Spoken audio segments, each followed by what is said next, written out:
Just a quick message before the episode gets underway. I want to let you know that there is an opportunity to sponsor the RG10 podcast. More about this at the end of the episode, so keep listening.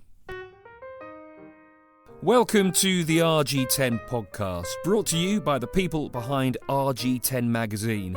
The aim is to bring you interviews, information and entertainment. In fact, anything interesting that's relevant to living around here.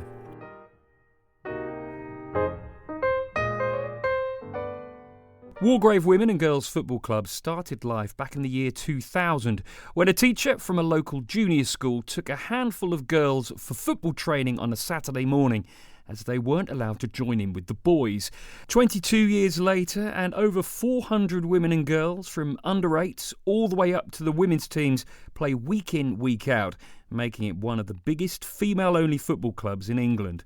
The club has recently acquired a new chairwoman, with Imogen Scott taking over the reins from Bob Austin, a club legend. I've been speaking to Imogen and she started by paying tribute to her predecessor.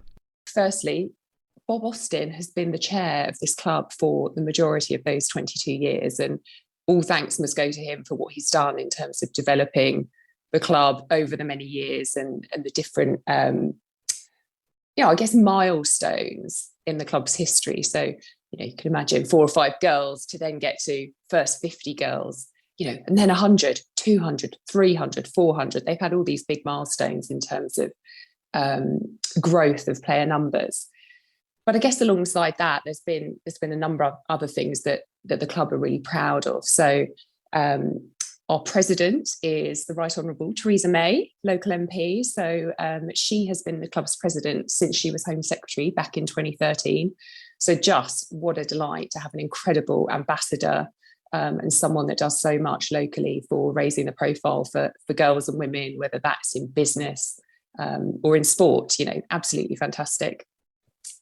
And then another real milestone was being awarded the Queen's Award for voluntary service in 2019. So that's the equivalent of an individual receiving an MBE.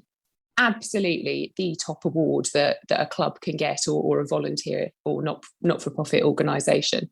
So I know the club are incredibly proud of being awarded that, and it's testament to the absolute army of parents, volunteers, coaches, refs that make the club a success, which includes, of course, you, Ben, in your role as one of our around 50 coaches. Quite incredible. You mentioned so many things there, so many threads I could pick at. Theresa May, for example, she always comes along on the annual trophy presentation day in the summer. You always know she's making her way, because you kind of see the couple of security guards with their shades on making their way in. You think, oh, something's happening here. There's this buzz of excitement as she walks in. Also, other bits and pieces you mentioned there, pitches, trying to get hold of pitches. I know because it is so popular and so many other teams in the area, that's really, really hard work. And one thing I always notice is in the area, you see so many girls wearing the Wargrave tracksuit tops. It really is an incredibly popular club. What are your own thoughts on the popularity of the women's game in general? So agree. I love seeing so many people in Wargrave women and girls kit about the place. And I think actually I was surprised by our name, right? Tiny, idyllic riverside village. That won't be a very big club. My goodness, small village, mighty club, and that comes from our catchment area.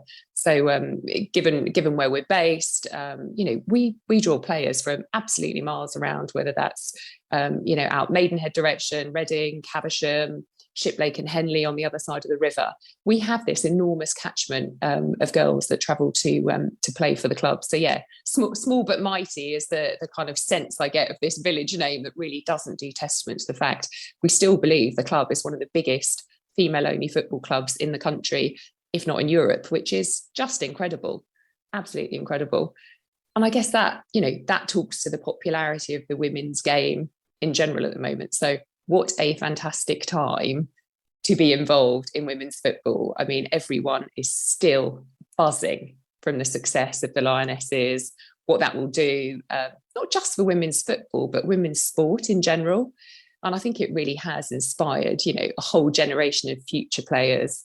They've got their role models, they've got their people they can look up to now and think, wow, I could be that, I could do that. And I think as, being involved in football, not just as players, that's the other thing. There are so many pathways for the girls and the women in the club, whether that's progressing through the teams as a player, or whether that's, training up to be a referee, becoming a coach themselves, so many pathways and, potentially even leading into, careers. People go on, work in the FA, mentor other women's coaches. There's just such a wealth of opportunity. And I really hope that we can be a club that, really talks about those pathways, as well as just playing for the sheer love and enjoyment of having a great kick around with friends. Wargrave women and girls have a relationship with a team of young female players in Malawi, don't we? Tell me a bit about that.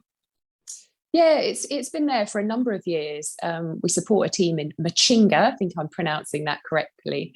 And it's a great bit of, outreach for us as the club. So every year we send kit from the previous season, boots, shirts, etc., over to the girls in Malawi.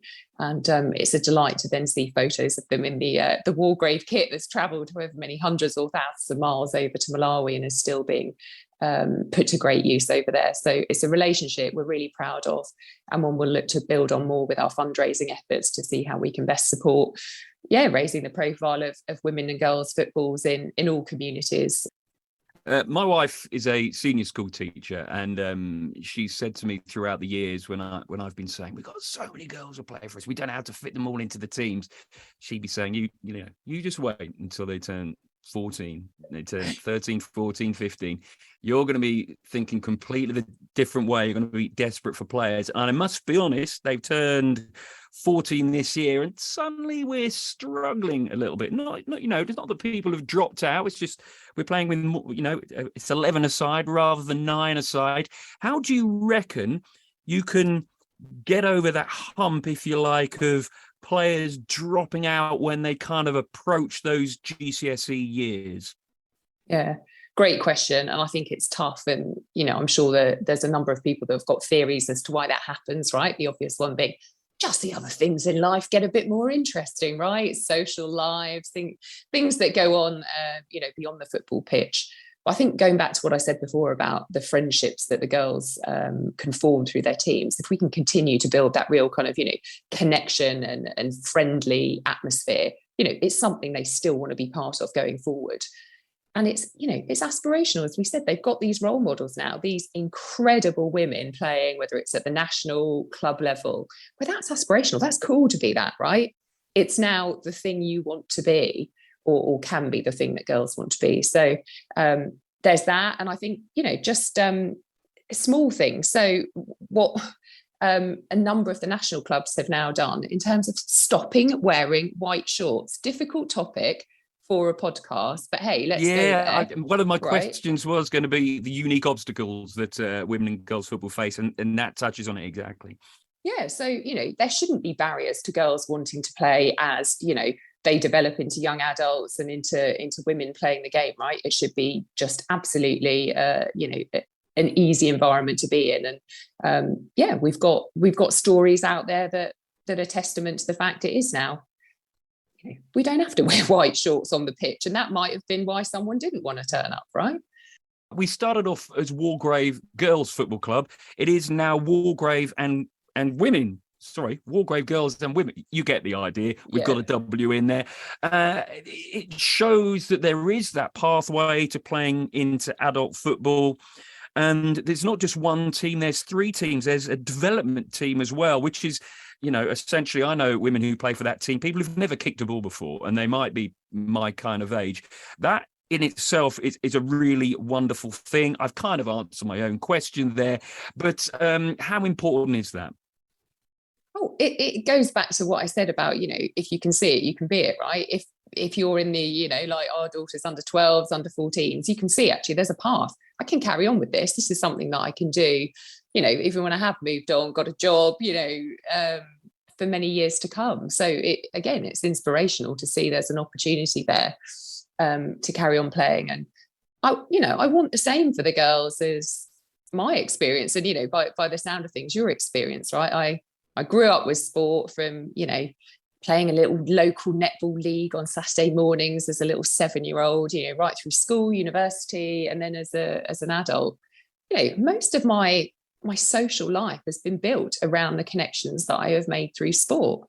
Many of my friendships, and indeed even professional connections actually, have come through being part of a sporting environment, being part of a team, being part of a club. So again, it's, making people aware of the opportunities and the doors that it opens beyond, the 90 minutes that you're on the pitch. There's so much more. Imogen, I could talk on this subject all day. I will have to bring it to a close out. So thank you so much and good luck on your new role. Thank you ever so much. It's been a pleasure talking to you. Thanks, Ben. That was Imogen Scott, the new chairwoman of Wargrave Women and Girls Football Club. Thanks so much for listening to the RG10 podcast. We're now into series 7 of the show. We've been going over 2 years and we've passed half a century of episodes. I'd love to give a massive thanks to our loyal local listeners, and it's because our listeners are so loyal and so local that makes us such an attractive proposition for sponsors. So if you're interested in sponsoring an episode or even the whole show, then we'd love to hear from you. Finally, if you've got any thoughts about who or what we can include in future episodes, then please do let us know via the rg10mag.com website or on any of our various social media channels. Thanks for listening and goodbye.